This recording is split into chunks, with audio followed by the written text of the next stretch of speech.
Le Mobile Marketing Forum 2015. C'est parti pour cet après-midi. On va s'intéresser à l'année prochaine et aux grandes tendances de 2016. Je vous demande tout de suite d'accueillir comme il se doit Thomas Husson, VP Principal Analyst chez Forrester. Allez Thomas.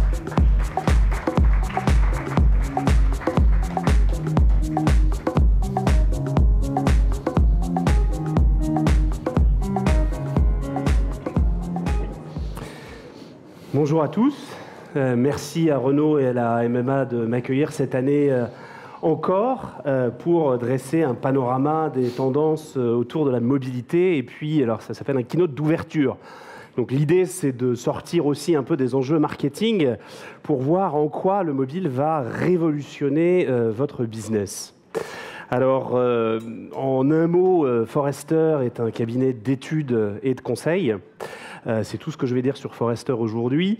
Et l'idée, on a parlé ce matin à 10h, on a dit qu'il faut être mobile first, après on a dit qu'il faut être app first, après on a dit qu'il faut être API first, après Renault nous a dit c'est à nouveau le renouveau des boutiques et des stores. Et moi, je viens parler de révolution. Et alors vous allez me dire... révolution, oui, on sait que le mobile est une révolution, c'est pas nouveau. Oui, sauf que les révolutions, ça s'inscrit toujours dans un temps qui est long, avec des enjeux économiques, politiques, sociétaux, avec des ramifications qu'on ne perçoit pas toujours. Et c'est pour ça que c'est parfois un peu difficile de mettre les choses en perspective, surtout en disant sur une année donnée. Donc un certain nombre de tendances que je vais évoquer vont commencer à s'amorcer en 2016, ou sont déjà préexistantes, et puis vont s'accélérer par la suite. Et c'est vrai qu'il faut quand même prendre un petit peu de recul et se dire que cette révolution, elle est quand même relativement nouvelle. On parle beaucoup de l'iPhone, des App Store, mais ça fait que 7 ans que les App Store façon Apple existent. Et tous ceux qu'on appelle, on parlait des Digital Natives, on va parler demain des Mobile Natives. Sauf qu'aujourd'hui, les Mobile Natives, entre guillemets, ils ont 7-8 ans. Donc ils vont arriver à l'âge adulte dans une dizaine d'années. Tout ça pour dire que les changements qu'on a vécus les 5 dernières années, et dans les 10 dernières années même, vont s'accélérer encore plus dans les années à venir.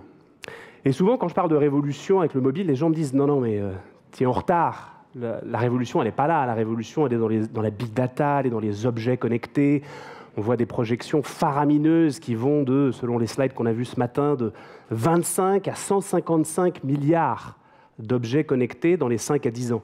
Alors évidemment, quand on quantifie un marché qui est relativement naissant, la question c'est est-ce qu'on inclut des tags RFID, par exemple, dans ces 155 milliards, parce que ça change fondamentalement la donne.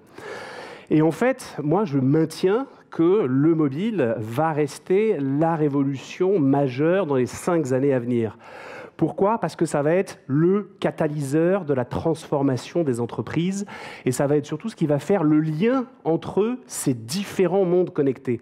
La maison connectée, le bureau connecté, les voitures connectées, parce que le mobile va rester l'authentifiant principal qui va nous permettre de naviguer entre ces différents mondes connectés. Alors forcément, quand on parle ici au forum de la MMA, la problématique, elle est souvent celle des annonceurs. Et souvent, voilà, on considère le mobile comme un média.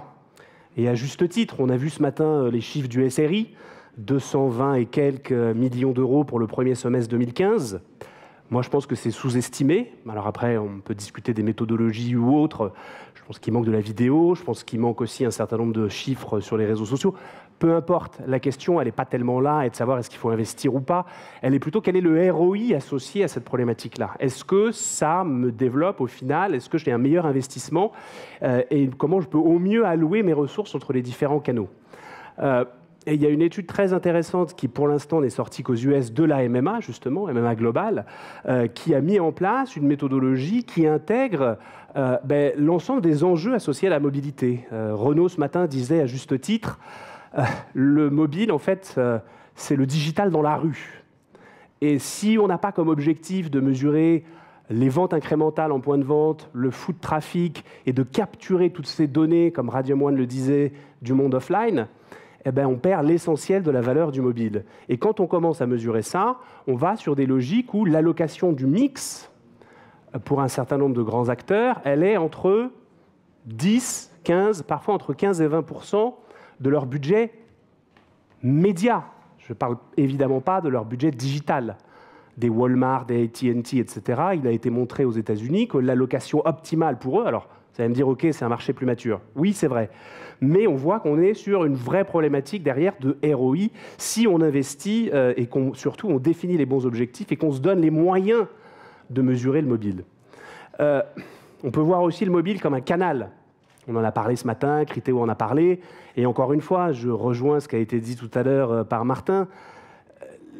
Quels que soient les pays, on est en moyenne à 10 à 15% du chiffre d'affaires qui se fait sur le digital. La majorité du business se fait offline. Et donc l'enjeu, ce n'est pas tellement d'avoir le trafic mobile et puis un taux de conversion à optimiser, c'est surtout comment on va inscrire le mobile dans l'ensemble du parcours d'achat et du cycle de vie du consommateur. Et pour donner un autre exemple à titre illustratif, le premier pays qui a franchi le cap des 50% de trafic mobile, c'était l'Inde. C'était il y a bientôt 3 ans. Aujourd'hui, le premier e-commerçant indien a débranché la prise web. Ils ont dit, nous, c'est simple, on ne fait plus de web, on fait que du mobile. Tout ça pour dire que le mobile ne doit pas être perçu ni comme un média, ni comme un canal, mais véritablement comme un catalyseur de la transformation des entreprises. C'est vraiment un point absolument essentiel. Et par rapport à ça, il y a différents niveaux de maturité des entreprises que je vais catégoriser en 4 phases. Il y a une première phase où malheureusement il y a encore à peu près 45% des entreprises que nous on appelle le shrink and squeeze. Donc en gros, c'est une approche centrée PC. On l'a vu ce matin, le mobile first, c'est souvent du desktop first. Et là, vous allez me dire, ben oui, évidemment, on sait qu'il faut utiliser au maximum les capacités du mobile et il faut faire des apps, etc. Oui, sauf que dans ces 45% de sociétés, vous en avez un bon paquet qui disent faire du responsive web design, qui vont simplement pas pousser la philosophie du responsive web design au bout, mais qui vont adapter le contenu. C'est bien, mais la question du mobile, c'est le contexte, ce n'est pas uniquement le contenu. Et donc la phase d'après, c'est le mobile first. Si je dis phase d'après et qu'il y a encore 2 autres phases, ça veut dire qu'on pense effectivement qu'il faut aller au-delà du mobile first. Mobile first, ça veut dire quoi? Ça veut dire enrichir effectivement l'expérience physique en créant de nouveaux services mobiles qui vont aller utiliser ce qu'il y a d'unique autour du mobile. Le GPS, les capteurs, la donnée, pour s'adapter à l'environnement. Sauf que bien souvent, quand on est sur une approche mobile first, on reste dans une logique où le mobile est un canal qu'on priorise plus ou moins. Nous, on pense que l'enjeu du mobile, c'est de repenser l'intégralité des parcours clients, de penser en termes de moments mobiles. Et donc le mobile, son rôle, c'est de transformer l'expérience client. Je ne parle pas d'expérience digitale, je parle de l'expérience aussi dans l'univers physique, sur les points de vente. On a vu ce matin des illustrations, on a parlé de Starbucks, de McDonald's, etc. Voilà des sociétés qui sont déjà à cette phase-là, où il y a, selon nous, que 15% des sociétés. Mobile First, on pense qu'il y en a 40%. Donc si je fais la somme, 45, 40, il ne nous reste pas grand-chose pour le dernier stade de maturité, que nous, on appelle business disruption, où là, vous avez très très peu d'acteurs, mais des acteurs qui vont changer fondamentalement le modèle économique des sociétés. Il y en a très peu. Je vais, plutôt que d'en nommer quelques-uns, vous montrer un visuel, vous allez en voir beaucoup. Ce sont des sociétés qui sont nées, au final, à cause de l'ère d'hyperadoption. On voit bien qu'aujourd'hui, grâce aux plateformes numériques que sont les Google, Apple, Facebook ou autres, en 2 temps, 3 mouvements, presque n'importe qui peut développer un peu de code pour avoir une audience mondiale, à moindre coût, avec des systèmes de cloud, comme ceux d'Amazon ou autres, et toucher une audience significative.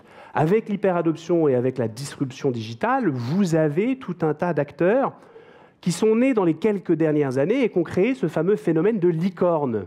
Ces boîtes qui sont valorisées, selon les VC américains, plus d'1 milliard de dollars. Alors, des licornes, si vous regardez l'historique depuis janvier 2011, Il y en a un certain nombre, puis si vous regardez surtout depuis janvier 2013, il y en a de plus en plus. Il y en a beaucoup, vous reconnaissez des logos ici, et ils ont souvent en commun d'avoir une approche très centrée autour du mobile ou de la data, pas uniquement, mais souvent avec une vraie DNA mobile. Et ces acteurs-là sont nés aussi parce que finalement, le monde des VC a été un peu disrupté, et puis ils se disent, ouais, il y a un potentiel énorme avec les Facebook et tout ça. On a de l'argent, donc au lieu de mettre 2-3 millions, on va mettre 20-30 millions, puis on va bien trouver le nouveau Facebook. Donc, du coup, forcément, vous avez plein de boîtes qui se créent, et je vous rassure, là-dedans, 40 ou 50% qui non plus n'existeront plus dans quelques années. Peut-être certaines sont là effectivement pour durer, mais il y a aussi un phénomène de survalorisation, et on a vu il y a une dizaine de jours à peu près une grosse correction de certains VC américains sur des Snapchat, sur des Match.com, sur des Square, qui ont réduit leur valorisation de 25%. Parce que quand même, malgré tout, dans tout ce tas de boîtes, il n'y en a pas beaucoup qui font des revenus sonnants et trébuchants. Vous allez me dire, oui, mais on n'est plus dans l'économie de la possession, on est dans le partage, on est dans la souscription, et on est sur des valorisations d'audience. Oui, c'est vrai, et il y a un vrai phénomène, je ne nie pas le contraire, de disruption, et un vrai danger que la plupart des dirigeants aujourd'hui ont perçu. Quand on pose la question, on a fait une étude auprès d'un peu plus de 350 dirigeants que je vais partager avec vous dans un instant, mais parmi ces acteurs-là, on pense qu'il va y avoir de nouveaux intermédiaires. C'est-à-dire qu'en gros, avec la première vague Internet, il y a eu un certain nombre d'intermédiaires.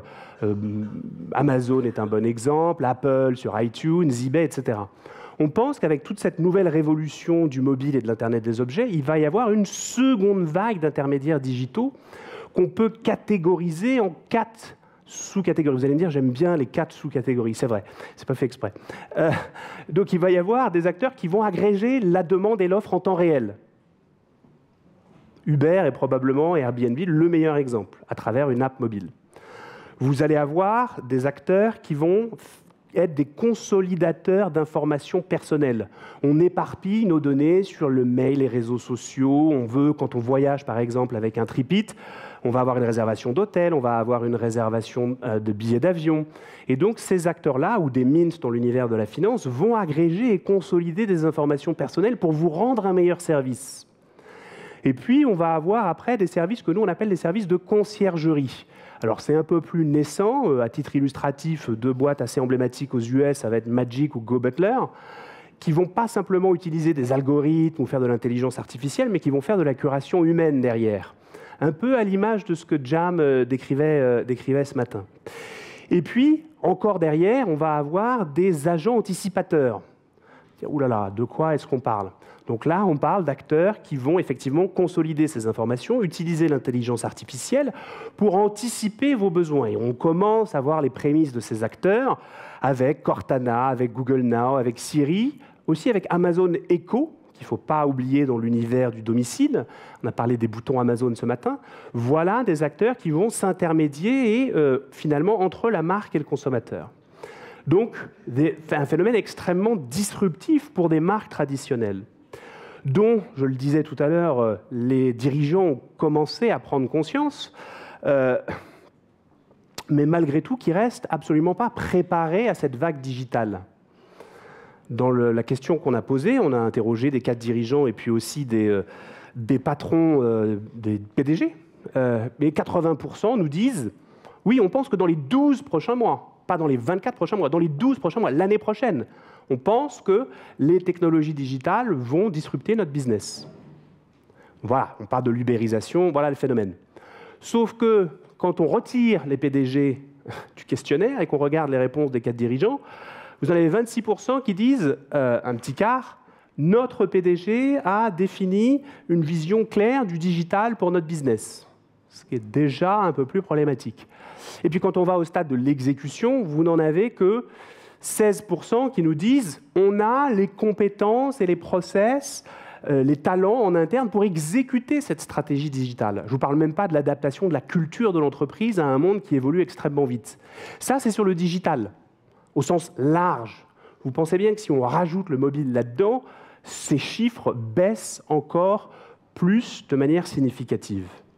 Et donc sur le mobile, Ça ne se voit peut-être pas, mais il y a de la différenciation qui est en train de se mettre en œuvre entre les sociétés qui ont compris ça et qui exécutent, et puis celles qui restent un peu centrées sur le haut de l'iceberg.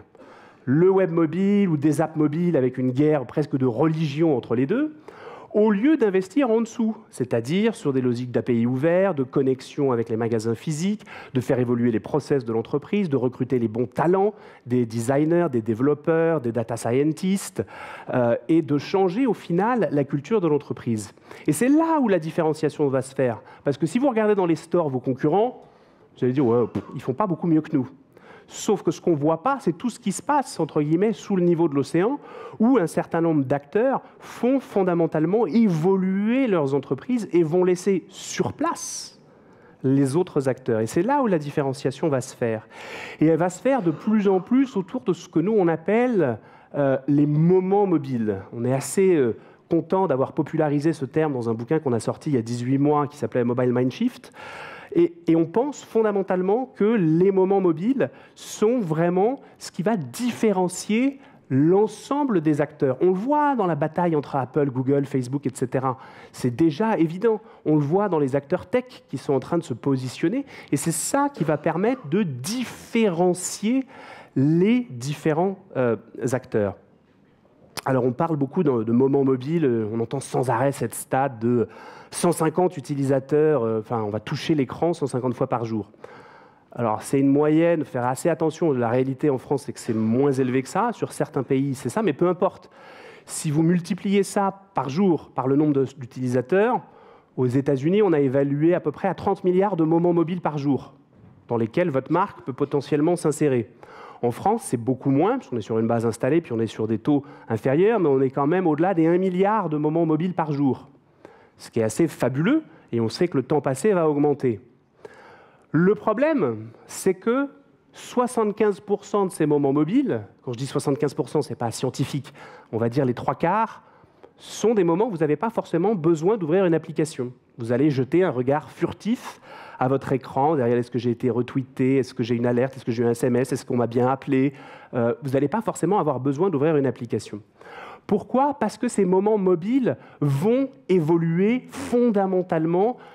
Encore une fois, je me rends compte, je n'ai pas fait exprès, mais dans 4 directions possibles. D'abord, ils vont être sur ce qu'on va appeler des micro-moments. Ce que je viens d'évoquer au sens où vous allez simplement avoir un regard furtif et peut-être vous avez simplement besoin d'une information, d'une notification contextuelle. Vous n'avez pas besoin d'ouvrir une application, ça prend du temps, etc. De plus en plus, on va aller au-delà du mobile. On le voit avec des notifications sur, évidemment, les tablettes, mais les voitures connectées, les télés connectées, sur Amazon Dash, par exemple. Donc, ça va aller au-delà du mobile. Et puis, d'une certaine façon, ces moments mobiles, ils vont disparaître. Alors, ça peut paraître un peu bizarre que je dise ça, mais puisqu'on parle de l'Internet des objets, quand vous allez passer... Alors, vous allez probablement définir sur votre smartphone vos paramètres pour que, quand vous entrez dans telle ou telle pièce ou dans tel ou tel endroit, la température s'ajuste, vous ayez telle musique, etc. Mais si on se projette un peu à l'avenir, vous allez avoir de plus en plus des micro-capteurs invisibles, puisque le mobile est en train d'exploser un petit peu partout. Et donc, du coup, ils vont presque d'une certaine façon disparaître, et c'est ça qui permettra une expérience qui sera presque fluide. Alors peut-être que ça passera par des wearables, on en parlera à la table ronde tout à l'heure, mais probablement, vu les volumes, ça va passer pendant les 3 ou 5 prochaines années par l'identifiant du mobile. Et puis le dernier élément, et probablement le plus important, c'est que ces moments soient finalement proactifs, qu'ils apparaissent en fonction du contexte qui est le mien, en fonction de mes centres d'intérêt et de mes besoins du moment. Donc tout ce phénomène-là va s'accélérer.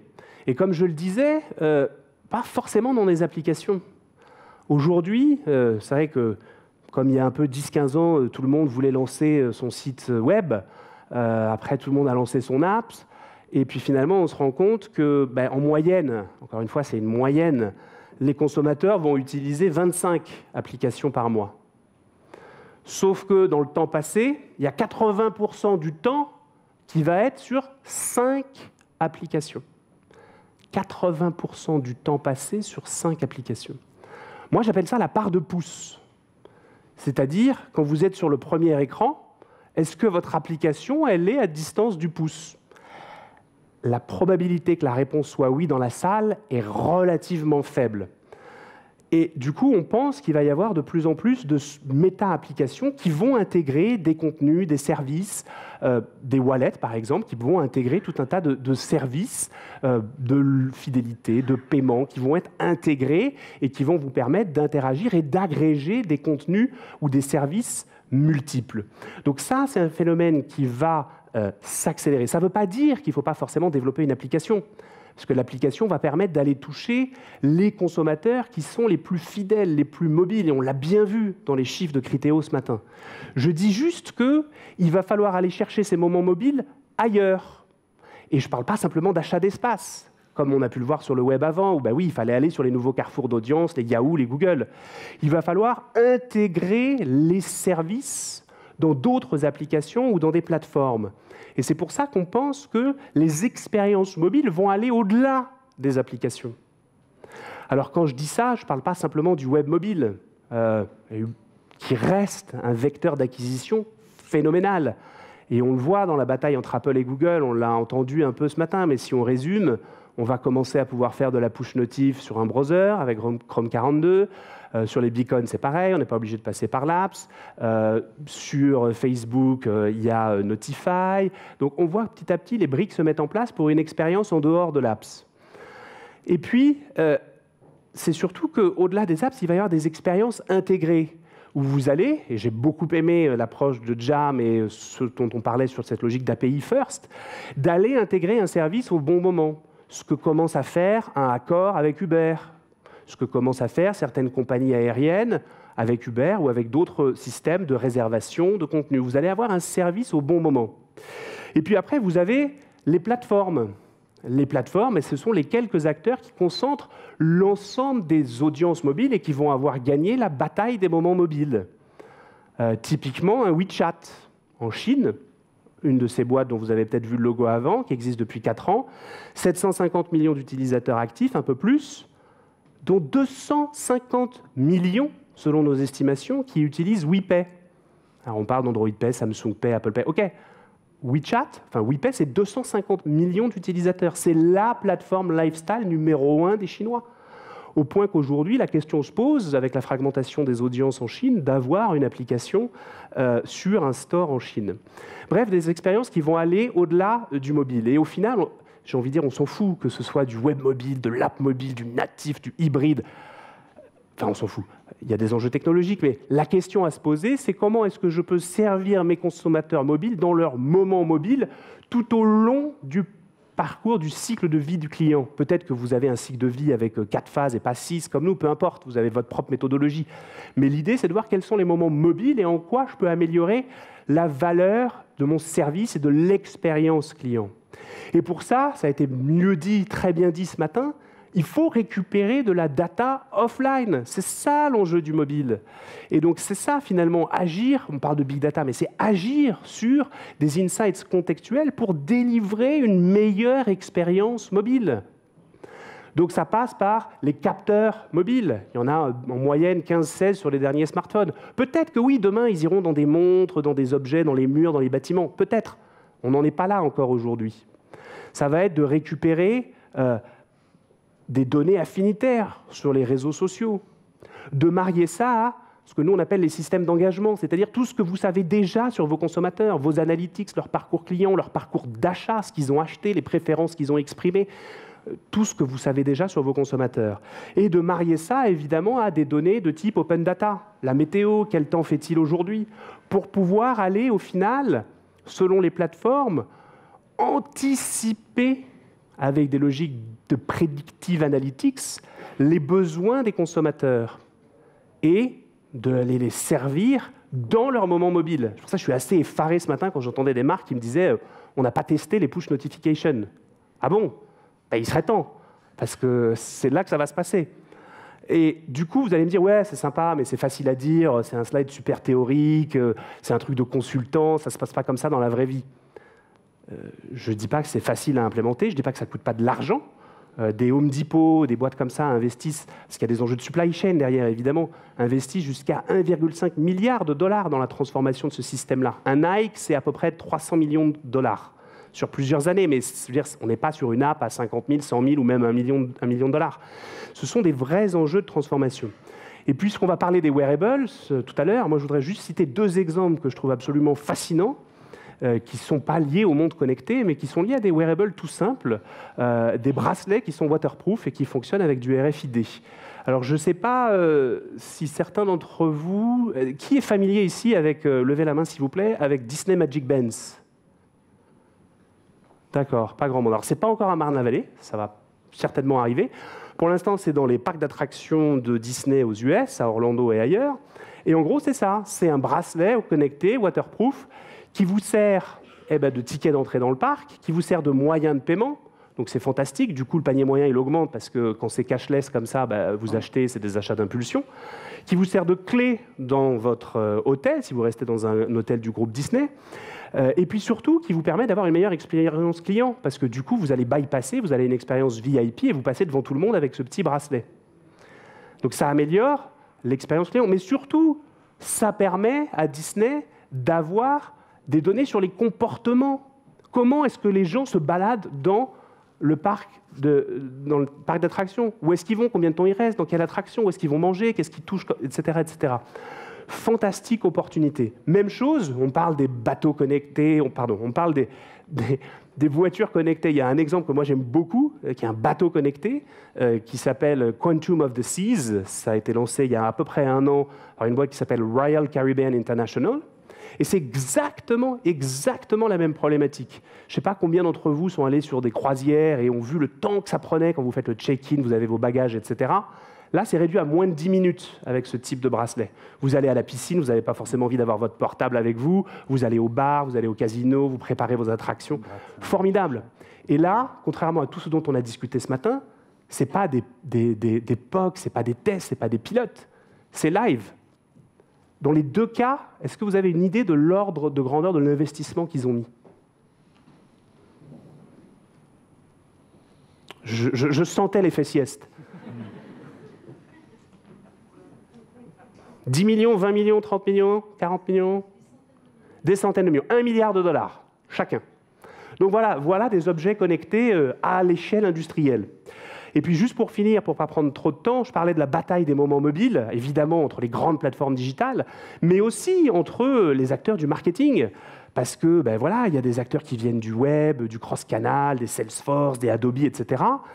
Et puis, il y a aussi tout un tas d'acteurs, dont certains sont présents dans la salle, dont certains sont français d'ailleurs, que ce soit Follow Analytics, AxeNgage ou Captain devenu Microsoft Azure, même s'ils ont perdu un petit peu de dynamique sur le marché après l'intégration dans Microsoft. Mais vous avez des tas et des tas d'acteurs qui vont aller automatiser les moments mobiles des consommateurs. Il faut pour ça définir des scénarios d'engagement. Et on voit que le marché se redessine là-dessus. Un Kauna, ils ont levé 45 millions de dollars. Un Swerve, 30 millions de dollars il y a 2 semaines.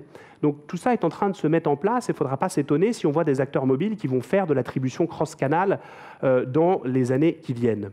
Donc je sais que j'ai débordé un peu, j'en suis navré et je voudrais juste résumer les 3 points clés. S'il y a 3 choses que j'aimerais que vous reteniez de cette intervention, c'est vraiment, comme disent mes collègues, think big, c'est-à-dire que le mobile n'est pas juste un média ou un canal, c'est un catalyseur de la transformation des entreprises. C'est vraiment essentiel. Ensuite, il faut vraiment prioriser le mobile dans l'agenda business technology. Je ne parle pas d'IT, je ne parle pas de serveur, je parle d'applications métiers et comment vous travaillez avec la DSI, avec mon fameux graphe de consultant, pour implémenter ça et réconcilier le online et le offline. Comment vous faites évoluer la culture de l'entreprise pour vous adapter à ce monde qui change extrêmement rapidement et vous vous en rendez peut-être pas compte, mais qui évolue beaucoup plus rapidement à l'international, en particulier en Chine, aux États-Unis ou même en Angleterre. Et puis le dernier point, c'est arrêtez de penser application ou web mobile. Les 2 vont perdurer pour un certain temps. Les 2 sont complémentaires et avec le deep linking, les passerelles entre les 2 vont s'accélérer. Mais pensez en fonction des moments mobiles de vos consommateurs. Essayez bien sûr de les maîtriser dans votre propre application pour offrir la meilleure expérience. Mais pensez à aller soit les offrir à des clients avec qui vous partagez les mêmes cibles, soit allez les emprunter ailleurs, parce qu'encore une fois, le temps passé dans les applications est extrêmement concentré. Voilà, je vous remercie. N'hésitez pas, si vous voulez la présentation ou échanger, je serais ravi d'échanger avec vous sur ces sujets-là, si vous les voyez différemment. Vous avez mes coordonnées, n'hésitez pas à me contacter, et désolé d'avoir un peu débordé. C'était passionnant, merci Thomas. Merci.